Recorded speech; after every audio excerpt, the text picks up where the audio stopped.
I'm so thankful for the organizers to invite me for this Rail India conference and expo. You are all aware, Indian Railway is a huge network, the fourth largest network in the world. I think this is very relevant because in case we are looking for the 100% FDI, we are looking at billions of dollars of investment and we are looking at modernization.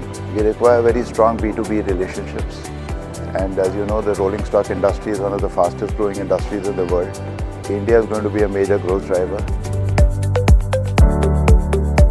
I would say that this Rail India Summit has been organized very well.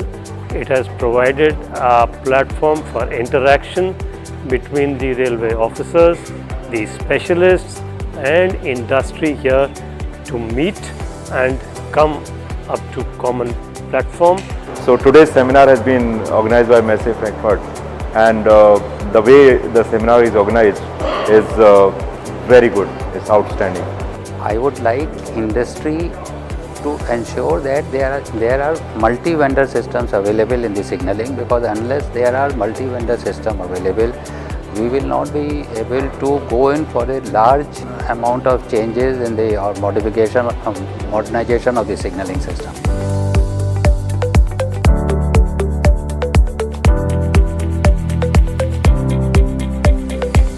Railways remains a sunlight industry.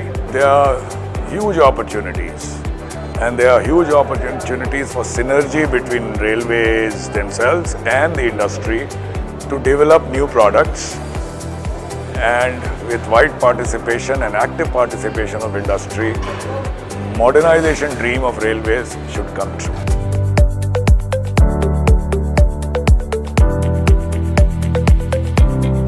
In RDSO, we have got Urban Transport and High Speed Directorate, which is a multidisciplinary setup to deal with urban transport in India.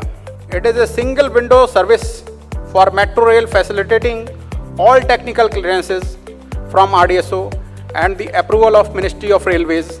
The big message that energy efficiency can save our planet by adverse impact of climate change, and that's the role of every consumer, every citizen in the world. These forums obviously give a lot of opportunity for both sides to learn.